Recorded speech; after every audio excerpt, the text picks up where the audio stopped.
Marvel's cinematic universe has proven to be one of the most successful and expansive franchises in film history. With a decade-long interconnected narrative, it has introduced a wide array of characters and storylines, culminating in monumental events like Infinity War and Endgame. As the MCU moves into new phases, there's a chance to explore even more ambitious narrative arcs. One of the most anticipated by fans is the adaptation of Secret Wars, an event that could revolutionize the MCU. Secret Wars is a Marvel Comics crossover adapted multiple times, with the 1984 and 2015 versions being the most notable. The story centers on an epic conflict in a battle world created by an all-powerful entity, where heroes and villains from different realities must fight for survival. This saga's adaptation in the MCU presents an opportunity to unify disparate characters and franchises, reconfiguring and revitalizing the cinematic universe for a soft reboot that maintains the essence of established characters and storylines while introducing exciting new possibilities. To explore this theory on Marvel's cinematic future, I'll base it on the comics and data from the films that could explain events leading to the conclusion of the multiverse saga. I'll start by discussing the key storylines that could transition to the big screen. The Marvel Comics feature three major stories that significantly impacted the publisher: Secret Wars, 1984, Secret Wars 2, 1985, and the 2015 Secret Wars. I believe Disney will adapt the most modern version for the cinema, so I'll focus on this last iteration. Written by Jonathan Hickman, the 2015 Secret Wars opens with chaos caused by incursions, collisions between two universes. On one side, we have the main universe, Earth 616, where characters have had their most iconic stories over the years, and on the other, the Ultimate Universe, Earth 1610, featuring reinterpretations of characters aimed at new audiences. As the incursion threatens the extinction of both universes, the Ultimate version of Tony Stark leads an invasion of 616 to fight for survival, triggering a monumental war between the two versions of characters. While heroes and villains battle against their counterparts, Dr. Doom, one of the greatest villains and characters ever written, demonstrates his egotistical nature by attempting to negotiate with powerful beings called the Beyonders. However, as always with Doom, this negotiation ends in betrayal, allowing him to seize the Beyonders' immeasurable power, elevating himself to a barely known plane. The war on Earth becomes unnecessary, culminating in the inevitable collision of both universes, leading to an apparent extinction. To the surprise of several characters who took refuge in a capsule, they awaken in a completely new world. Created from their memories and deepest desires, Victor Von Doom uses the stolen power to create an anomalous planet called Battleworld, positioning himself as the God Emperor. The writer pays homage to significant events from Marvel's history by dividing the planet into various districts, referencing elements like the Planet Hulk saga, the Inhuman City of Attilan, Apocalypse's Domain, and Spider Island, among others. Simultaneously, as Doom's creation gives birth to new life and opportunities under his rule, Victor's suppressed desires manifest, reflecting hidden motivations and insecurities throughout his history, such as making Susan Storm, his greatest enemy's wife, his own. After several issues, the heroes who remember the previous universe wake up to rally others against Doom's empire. In a final confrontation, the central rivalry between Reed Richards and Victor Von Doom highlights their psychological struggles, reflecting their fears and insecurities. When Reed asserts his superiority over Doom, he extracts the Beyonders' power to dismantle Battleworld and create a new universe that fuses concepts from the now-defunct 616 and Ultimate, setting a new starting point for storytelling while retaining relevant aspects of previous years. A classic example of a soft reboot. With the introduction to the comic that would be adapted complete, let's shift our focus to the films. It all begins with the Fantastic Four, which, aside from being released in July 2025, will take place in a parallel universe to the MCU, meaning it won't initially be connected to Disney's main continuity where the Avengers reside. This setting will be in the 1960s, and the main antagonist will be Galactus, a cosmic entity that must feed on the energy of planets to survive. As the Devourer of Worlds, he has a herald known as Silver Surfer, who guides him to planets to consume. Rumors suggest that the film will end with an unusual twist for this genre. Specifically, the Fantastic Four losing to Galactus. With a devoured Earth, the characters will have no choice but to escape to the MCU by the end of the film. Why specifically here? Perhaps due to proximity, but that's a key point. Still, what would the first family be without their ultimate nemesis? What role does the enigmatic Dr. Doom play in all of this? A few months ago, at Comic-Con in San Diego, Marvel Studios confirmed that the next major villain in the new Avengers films, titled Avengers, Doomsday and Avengers, Secret Wars, would be a variant of Victor Von Doom portrayed by none other than Robert Downey Jr.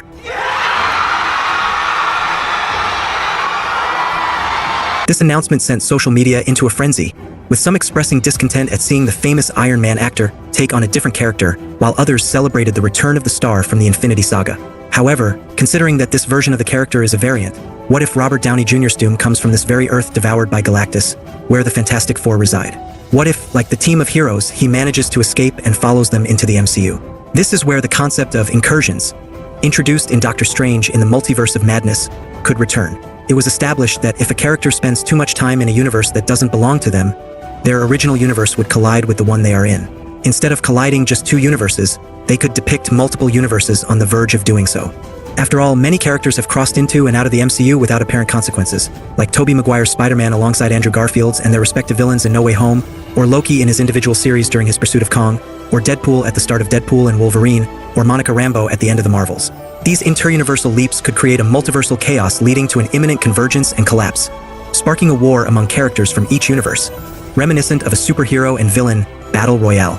This chaos could unfold throughout the fifth Avengers film, titled Doomsday, where Dr. Doom might create his version of Battleworld. Unlike the comic, this world wouldn't arise from his memories but from fragments belonging to every reality of the films made so far. How would he achieve this? How would he acquire the power to shape a world in his image? Instead of extracting power from the Beyonders as in the comics, he could derive it by annihilating the entire Council of Kangs presented in Ant-Man, Quantumania, seizing the highest power currently held by Loki. In this way, Doom would become the ultimate villain, controlling all universes and establishing his own order across every timeline.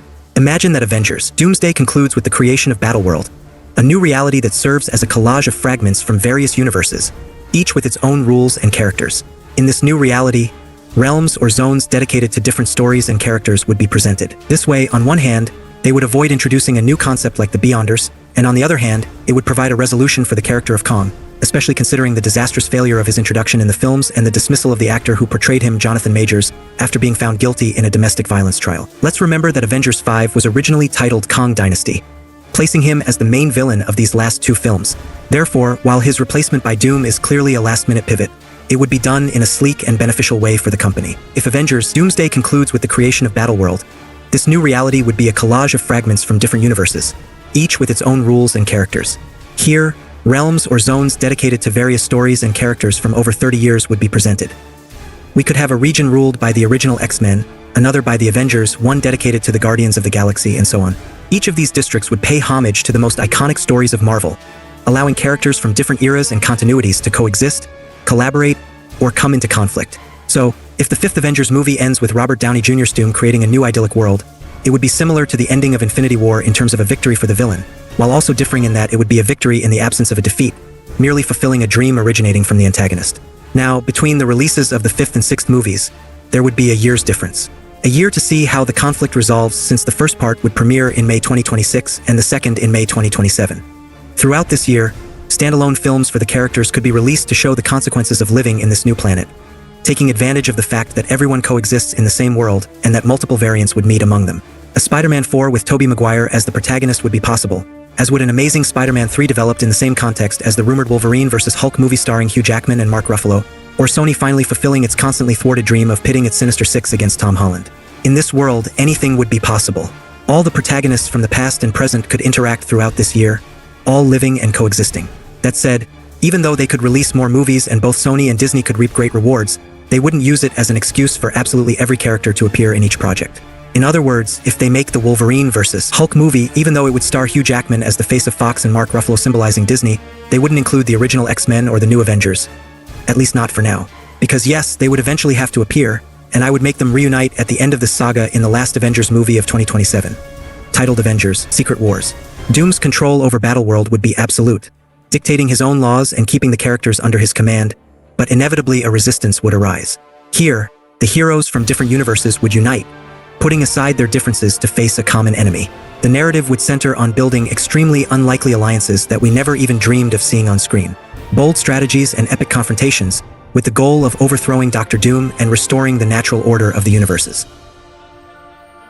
Thus, all the Marvel characters that ever existed would come together for the first and last time to put an end to Doom's tyranny, featuring all versions of the Fantastic Four, the original X-Men, the Young X-Men, multiple Spider-Men from both live-action and animation, Sony's villains, various versions of Punisher, Daredevil, Elektra, Hulk, the early generations of the MCU, and the new ones. Each and every character that has ever been introduced in the films, whether they are within Disney or not, brought together in a battle for freedom, all led by the anchor characters defined in Deadpool and Wolverine. The film would end with a duel between Reed Richards and Dr. Doom, defining itself as the heart of this conclusion. Once Doom lost power, he would be recovered to return everything to normal, but as a consequence, the multiverse would momentarily shut down. The entire Marvel Cinematic Universe would be arranged to give rise to a single universe that includes the best versions of the characters, putting the franchise through a soft reboot, just as happened in the comic. After Secret Wars, the saga would be partially restarted, retaining the most recent characters today: Tom Holland's Spider-Man, Kate Bishop, Shang-Chi, Moon Knight, among others. At the same time, new variants of the first characters introduced to the MCU, that is, the original Avengers, would be incorporated. In this way, Marvel could afford to tell new stories with these characters, with a completely renewed, cheaper and younger cast to continue the franchise. It would be nothing more and nothing less than a new starting point. On the one hand, new audiences could become interested in the genre without the need to see around 100 previous projects. And on the other, Disney could have the luxury of starting a universe with full availability of all its characters, something that, in 2008 with Iron Man, it wasn't like that. At the beginning of the MCU, the film rights to the characters had been sold to numerous distributors, and it was only over time that Marvel recovered them. By then, the saga had already been going on for many years, causing interactions between characters that are classic and very common in comics to be lost in the films. Disney was able to access the rights to Spider-Man and make him debut only in the third Captain America film, with whom he has only 2 lines of dialogue shared throughout the 20 years of footage. By the time a new Reed Richards, played by Pedro Pascal, joins the MCU, Tony Stark would have been dead for around 5 years, while in the comics it is rare that Tony and Reed do not join their admirable brains on a project. Therefore, with this partial reboot, a flashback of the new Captain America alongside a new Wolverine fighting in World War II would be plausible, a Tom Holland's Peter Parker interacting with the Fantastic Four would be likely, or some X-Men entering conflict with the Avengers would be more than evident. Which brings us to the next topic, the X-Men. After this partial reboot after Secret Wars, although I would release individual and group projects from the Avengers, I would not make them the main focus or the common thread of the stories as they have been since 2008, since it could be something repetitive. That role, without a doubt, would be given to the mutants, where after the work done on Deadpool and Wolverine or X-Men 97, it has been shown that Disney is more than capable of delivering very faithful adaptations to the comics. So, in conclusion, in addition to being able to see new versions of characters and other already known faces so that the reboot is not so aggressive, the plot of the multiverse could already come to an end. Not only to avoid stretching the gum, but also for the sake of the stories themselves, since it would have reached such a higher point in terms of scales of power that, if it continued, we would care little or nothing if Earth would be destroyed knowing that there are millions of replicas spread throughout the multiverse. So by closing it, greater importance would be given to unique versions of the characters and the cosmic or global threats they faced. Now, I would like the whole reboot thing to happen depending on how it was executed. That is, I don't know to what extent people would like it if the reboot came at the cost of eliminating and eradicating mythical universes like those of Tobey Maguire, Andrew Garfield, or Fox's keep the most recent characters. I think Disney should take stock and see who has brought big profits to the studio and to what extent they could afford to keep which characters played by which actors. Hopefully some, like Ryan Reynolds or Hugh Jackman, can stay for much longer even as less recurring characters. Furthermore, I would like the reboot to be within the MCU's own chronology, that is, not to be eliminated as a clean slate and to be picked up from the point before Doom reformed it, only with slight variations, and that the variants will be annexed, they will be incorporated into the MCU. That is, for example, a new Tony Stark would appear in the same universe where the previous Tony Stark, played by Downey Jr., died when sacrificing himself to Thanos in Avengers Endgame. The new Steve Rogers would join a universe where Chris Evans was the Sentinel of Liberty, and so with each and every one of the characters to be replenished. This way, it wouldn't feel like the last 30 years of history just disappeared, like they never happened. Of course, this is all a simple theory, having based it on the history of the comics and the possible plots to explore in the future. There are certain elements that I cannot speak about with absolute certainty, and I don't even know if there are some that I completely like. The confirmation that Doom would be the enemy instead of Kong, in addition to feeling like a last-minute change, I think it may be the best possible alternative. Although, to be honest, while I think he would be a great villain for Secret Wars, I think the most optimal thing would have been to have Doom as a recurring villain in the MCU for at least 10 years, having been an enemy of the Fantastic Four in first place, and, after relating enough with the character and being conquered by his Machiavellian charisma, only then make the leap to appropriate all the power in a closing proposed by the Avengers. Dr. Doom is, in short, a character who would have been given a treatment similar to that given to Loki or Thanos in the Infinity Saga, posing him as a threat in the shadows who has always been there, plotting his plans. The news that Robert Downey Jr. would return to play Victor this time was certainly something I did not expect. Sometimes I think the best thing would have been another actor to play him and let Downey return as a variant of Tony, but other times I think, if executed correctly, he could have great potential. Anyone who has seen Oppenheimer can know the acting skills that Downey wields when playing egomaniacal and evil characters. He wanted to be the man who moved the earth. He talks about putting the nuclear genie back in the bottle. Well, I'm here to tell you that I know J. Robert Oppenheimer, and if he could do it all over, he'd do it all the same. You know he's never once said that he regrets Hiroshima? He'd do it all over. Why? Because it made him the most important man. Being able to make this return something poetic. The one who sacrificed himself to save the universe is now the one who returns to destroy it. Since we are facing the end of the multiversal saga, what less than closing it in the most multiversal way possible with versions of the characters that we would never have imagined? And why not fulfill a fan's wish and give us a confrontation between Robert's Doom and an Iron Man by Robert? It would be something like Downey squared. Furthermore, I believe that if this theory is true, Marvel could end up focusing on a question of spectacularity, on a party, on a tribute to the long career they have had in cinema, and perhaps not so much on the deep relationship between Reed Richards and Dr. Doom, as proposed by the Secret Wars of the comics. In short, let's consider that the new Reed Richards, played by Pedro Pascal, and Dr. Doom by Robert Downey Jr., would only debut in a single film each before the big closing. Therefore, I think that Marvel should do it too well to do justice to the dynamic between both characters and delve into it millimetrically, even more so taking into account that both would be part of a film full of characters that could cause the big screen to burst with greatness. In conclusion, Avengers: Secret Wars would represent not only an unprecedented cinematic epic, but also a tribute to the entire rich history of the Marvel Cinematic Universe. This adaptation brings together beloved characters from different eras and universes, giving fans the opportunity to see their favorite heroes collaborate, fight, and grow together in a grand and emotional narrative. With the culmination of the multiverse saga, Marvel has the opportunity to close an important chapter in spectacular fashion, while opening new doors for the future. I wish the best for the MCU and its incredible community of fans. Although there have been challenges and ups and downs along the way, I am confident that Marvel can recapture the magic that has made it a highly legendary franchise. With creativity, passion, and a renewed vision, the MCU can continue to surprise and excite audiences around the world as they have over the years.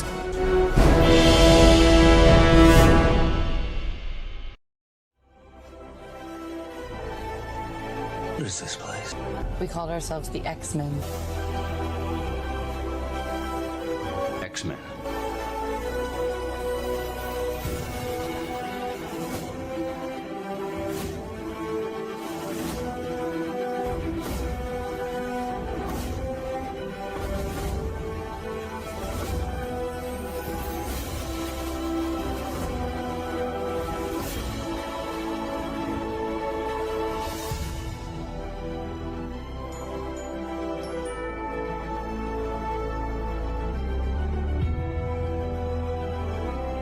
We are Venom.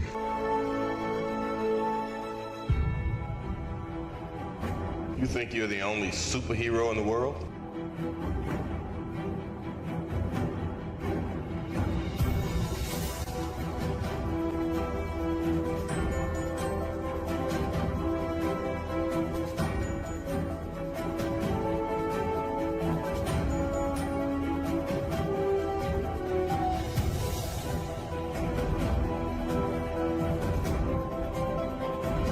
Wakanda forever!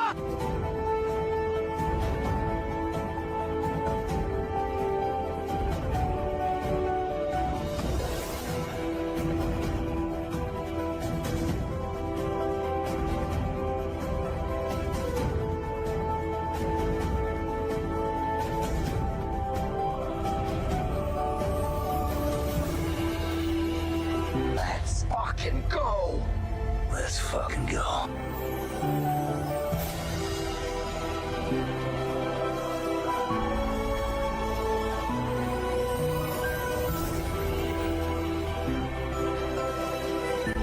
I am inevitable.